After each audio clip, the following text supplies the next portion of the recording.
జై శ్రీమన్నారాయణ.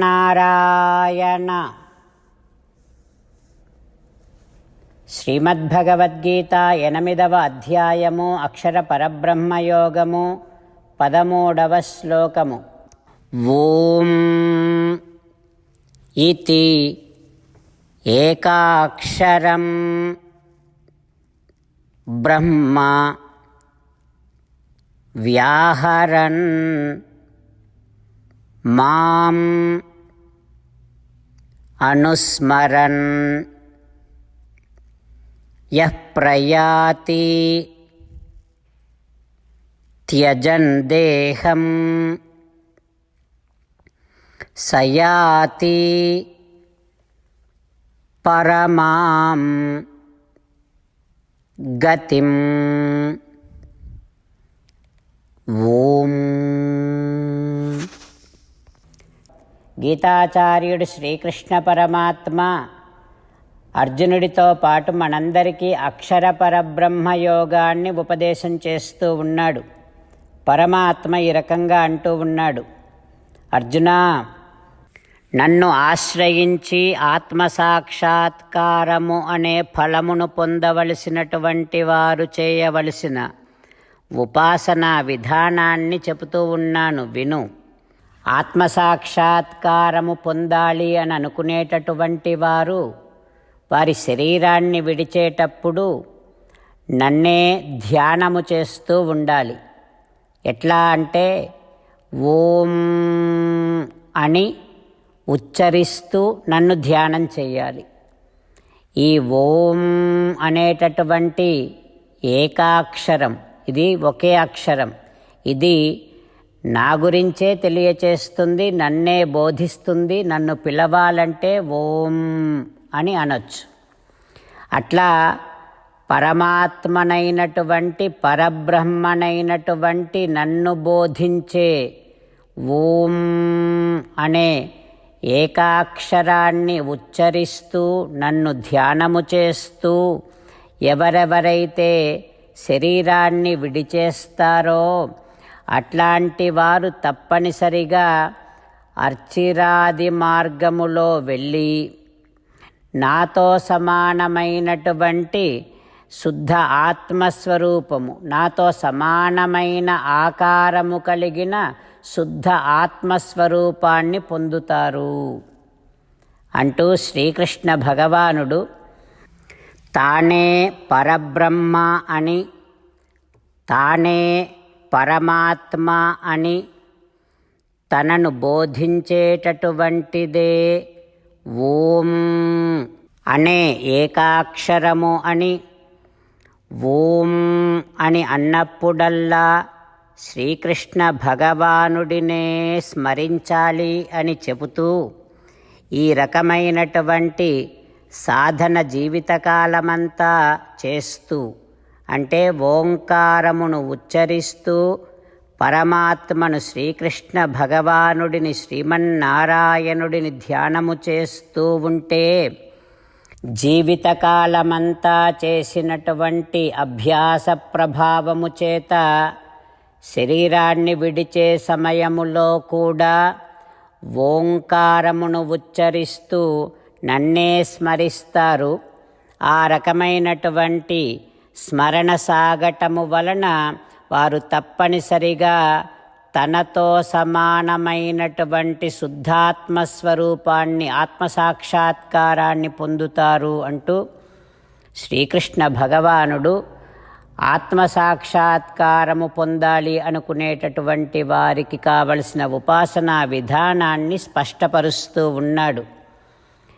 ఆ భగవదుపదేశాన్ని మనసారా భావన చేస్తూ ఓం అనేటటువంటి ఏకాక్షరము కేవలము శ్రీమన్నారాయణుడిని, శ్రీకృష్ణుడిని మాత్రమే బోధిస్తుంది అని భగవదుపదేశము ద్వారా స్పష్టముగా తెలుసుకుంటూ దానినే జ్ఞాపకము పెట్టుకుంటూ ఓంకారమును ఓం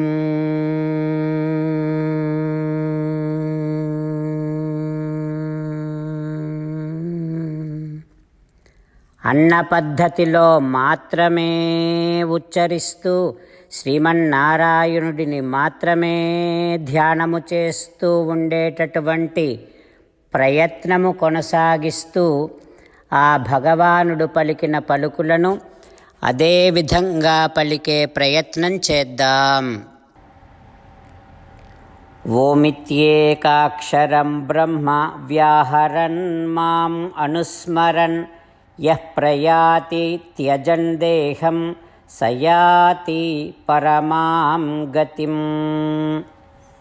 అంతేకాకుండా మనం ప్రతిరోజు శ్రీమన్నారాయణుడికి ఒక 8 పనులు చేస్తాం అని మాట ఇద్దాం. ఎందుకంటే శ్రీకృష్ణ భగవానుడు 18వ అధ్యాయములో 65 నుండి 70వ శ్లోకాల ద్వారా శ్రీమద్భగవద్గీత అంతటికీ సారభూతముగా మనకు 8 పనులు చేయమని చెప్పాడు. అలా చేస్తే చాలు, నేను మిమ్మల్ని అన్ని విధాలుగా రక్షిస్తా అని ప్రమాణపూర్వకముగా ప్రతిజ్ఞ కూడా చేశాడు. అందుకని శ్రీమద్భగవద్గీతను అంతటినీ విన్న తర్వాత అర్జునుడు కూడా చివరకు కరిష్యే వచనం తవ, కృష్ణ నువ్వు చెప్పినట్టే చేస్తా అని అన్నాడు. కనుకనే భగవానుడు అర్జునుడికి అన్ని విధాల విజయాన్ని అందించాడు. మనం కూడా ప్రతిరోజు శ్రీమన్నారాయణుడికి ఆ రకంగానే మాట ఇద్దాం. 8 పనులు చేస్తాం అని మనము మాట ఇస్తే అది అష్టాక్షరీ మహామంత్ర జపము చేసినటువంటి ఫలితాన్ని మనకు ప్రతిరోజు ఇస్తుంది. ఇట్లా మాట ఇవ్వటం కంటే గొప్ప పూజ, యజ్ఞము, తపస్సు మరొక్కటి లేనే లేదు. అందుకని నేను అంటూ ఉంటాను, మీరు మనస్సులో భావిస్తూ ఉండండి. ఈ రకంగా మనము మాట ఇస్తూ ఉంటే శ్రీకృష్ణ భగవానుడి ముఖారవిందములో కలిగేటటువంటి ఆనందాన్ని మనం ప్రతిరోజు దర్శిద్దాం, ఆస్వాదిద్దాం. జై శ్రీమన్నారాయణ. హో శ్రీమన్నారాయణ, నువ్వు చెయ్యమన్నట్టే నేను నిన్నే సంతతము ధ్యానము చేస్తూ ఉంటా. హో శ్రీమన్నారాయణ, నువ్వు చెప్పినట్టే నేను నీ భక్తుడిగానే ఉంటా. హో శ్రీమన్నారాయణ, నువ్వు చెయ్యమన్నట్టే నేను నా విధులను, కర్తవ్యాలను నీ సేవగా, నీ తృప్తి కోసమనే సక్రమంగా నిర్వర్తిస్తూ ఉంటా. హో శ్రీమన్నారాయణ, నువ్వు చెప్పినట్టే నేను నీవాడిని అనే మహావిశ్వాసముతో నీకే నమస్కరిస్తూ ఉంటా. హో శ్రీమన్నారాయణ, మామేకం శరణం వ్రజ, నన్ను ఒక్కడిని మాత్రమే శరణు వేడుకో అని నువ్వే అన్నావు కనుక నేను నిన్ను ఒక్కడిని మాత్రమే శరణు వేడుకుంటా. హో శ్రీమన్నారాయణ, మా శుచః, ఇక దుఃఖించకు అని నువ్వే నాకు భరోసా ఇస్తున్నావు కనుక నేను ఇక దుఃఖించను. హో శ్రీమన్నారాయణ, నువ్వు చెప్పినట్టే నువ్వు నా కోసమని అనుగ్రహించినటువంటి శ్రీమద్భగవద్గీతను ప్రతిరోజు కనీసము 1 శ్లోకాన్నైనా జ్ఞాపకం చేసుకుంటూ శ్రీమద్భగవద్గీతను అనుసంధానము చేస్తూ ఉంటా. హో శ్రీమన్నారాయణ, నువ్వు చెప్పినట్టే నువ్వందరి కోసమని చెప్పినటువంటి శ్రీమద్భగవద్గీతను తెలియని భక్తులందరికీ తెలియచేసే నా వంతు ప్రయత్నాన్ని నేను నిరంతరము కొనసాగిస్తూనే ఉంటా. హో శ్రీమన్నారాయణ, నేను నువ్వు చెప్పినట్టే చేస్తా, నీకు నచ్చినట్టే ప్రవర్తిస్తా, నీకోసమే పని చేస్తూ ఉంటా. కరిష్యే వచనం తవ. ఇప్పుడు శ్రీమద్భాగవతాన్ని అనుసంధానం చేసుకుందాం. శ్రీమద్భాగవత గ్రంథానికి నమస్కారం. నిగమకల్పతరోర్గలితం ఫలం సుఖముఖాదమృతద్రవ సంయుతం పిబత భాగవతం రసమాలయం ముహురహో రసికా భువి భావుకాః. శ్రీసుఖయోగీంద్రుల వారికి నమస్కారం. యం ప్రవ్రజంతమనుపేతమపేతకృత్యం ద్వైపాయనో విరహకాతర ఆజుహావ పుత్రేతి తన్మయతయా తరవోభినేదుః తం సర్వభూతహృదయం మునిమానతోస్మి. నరనారాయణులకు, చతుర్ముఖ బ్రహ్మకు, సరస్వతీదేవికి, వ్యాస మహర్షుల వారికి నమస్కారం. నారాయణం నమస్కృత్య నరం చైవ నరోత్తమం దేవీం సరస్వతీం వ్యాసం తతో జయం ఉదీరయేత్. శ్రీమద్భాగవతము 6వ స్కందములో సూతమహాముని శౌనకాది మహర్షులందరికీ ప్రవచనం చేస్తూ ఈ రకంగా చెబుతూ ఉన్నాడు. ఓ మహర్షులారా, శ్రీసుక యోగీంద్రుల వారు పరీక్షిన్నరేంద్రుడికి శ్రీమద్భాగవతాన్ని ఉపదేశం చేస్తూ ఇలా చెబుతూ ఉన్నాడు. ఓ పరీక్షిన్నరేంద్ర, శ్రీ విశ్వరూపుడు దేవేంద్రునికి నారాయణ కవచ మంత్రాన్ని ఉపదేశం చేస్తూ ఉన్నాడు. ఆ స్తోత్రములో ఈరోజు 27, 28, 29 శ్లోకాలు. శ్లోకార్థాన్ని గమనించి అర్థాన్ని భావన చేస్తూ శ్లోకానుసంధానం చేసుకుందాం. ఓ ఇంద్ర, పూర్వము కౌశికుడు అనేటటువంటి ఒక బ్రాహ్మణుడు ఈ నారాయణ మంత్ర కవచాన్ని నిత్యము అనుసంధానము చేస్తూ ఉండేవాడు. అయితే ఒకనాడు ఆ నారాయణ కవచాన్ని ధ్యానము చేస్తూ ఒక ఎడారిలో దేహత్యాగం చేశాడు. అతని శరీరము ఆ ఎడారిలోనే పడి ఉంది. ఒకనాడు చిత్రరథుడు అనేటటువంటి గంధర్వుడు తన భార్యలతో కలిసి ఆ మరణించిన కౌశికుడి శరీరము మీదుగా తన విమానములో వెడుతూ ఉన్నాడు. అయితే ఎప్పుడైతే విమానము ఆ శరీరము ఉన్న చోటికి చేరుకుందో వెంటనే ఆ విమానం ఆకాశము నుండి తలక్రిందులుగా క్రింద పడిపోయింది. చిత్రరథుడు ఆశ్చర్యపడిపోయాడు. అప్పుడు వాళఖిల్యుడు అనేటటువంటి ఒక ఋషి వచ్చి చిత్రరథునికి ఆ కౌశికుని ప్రభావాన్ని చెప్పి ఆ కౌశికుని ఎముకలను తీసుకొని వెళ్ళి సరస్వతీ నదిలో నిమజ్జనం చేయమని చెప్పాడు. చిత్రరథుడు దానికి అంగీకరించి ఆ కౌశికుని ఎముకలను తీసుకొని వెళ్ళి సరస్వతీ నదిలో నిమజ్జనం చేసి తాను స్నానం చేసి తన స్థానానికి క్షేమంగా వెళ్ళిపోయాడు అంటూ శ్రీ విశ్వరూపుడు నారాయణ కవచ మంత్ర వైభవాన్ని ఇంద్రుడికి తెలియచేస్తూ ఉన్నాడు.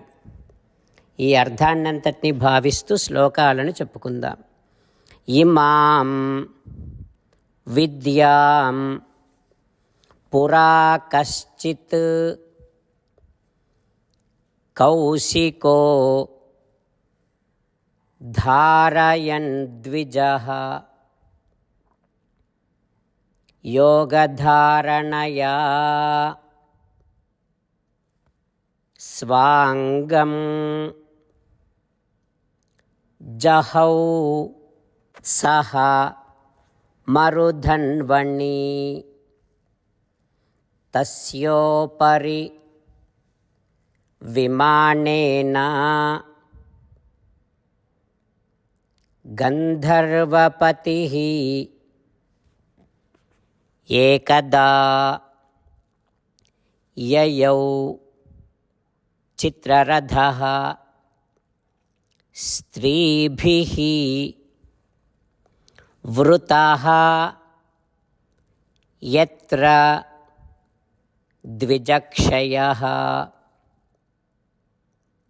గగనాత్ న్యపతత్ సద్యః స విమానః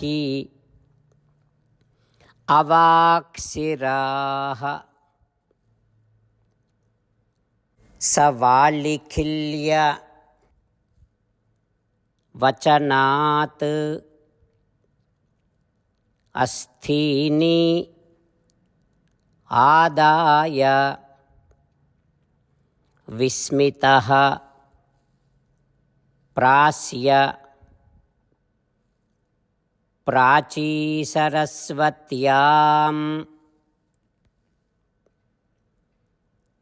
స్నాత్వా ధామ స్వమన్వగాత్. ఇప్పుడు ఒకసారి ఈ శ్లోకాన్ని చదువుతాను, అందరం కలిసి విందాం. ఇమాం విద్యాం పురా కశ్చిత్ కౌశికో ధారయన్ ద్విజః యోగధారణయా స్వాంగం జహౌ సమరుధన్వణి.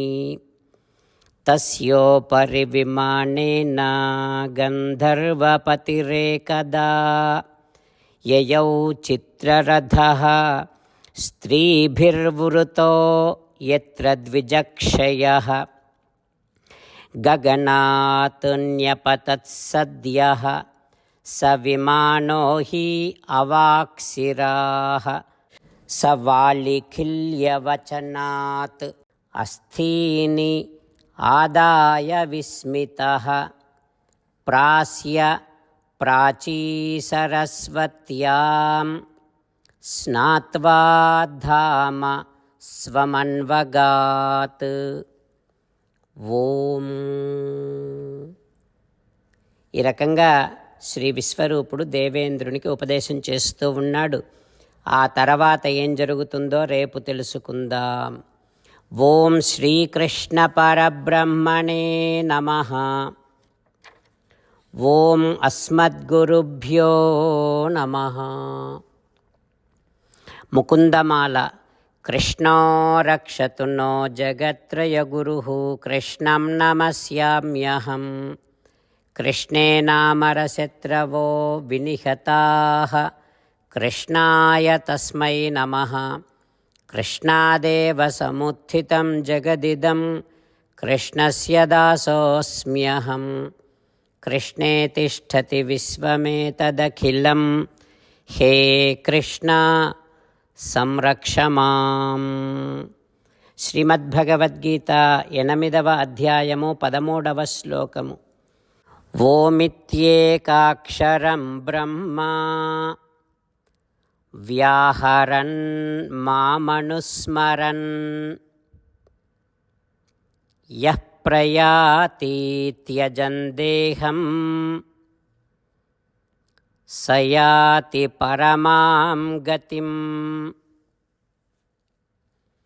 ఓమిత్యేకాక్షరం బ్రహ్మ వ్యాహరన్ మాం అనుస్మరన్ యః ప్రయాతి త్యజన్ దేహం స యాతి పరమాం గతిం. శ్రీమన్నారాయణ కరిష్యే వచనం తవ. సర్వం శ్రీకృష్ణార్పణమస్తు.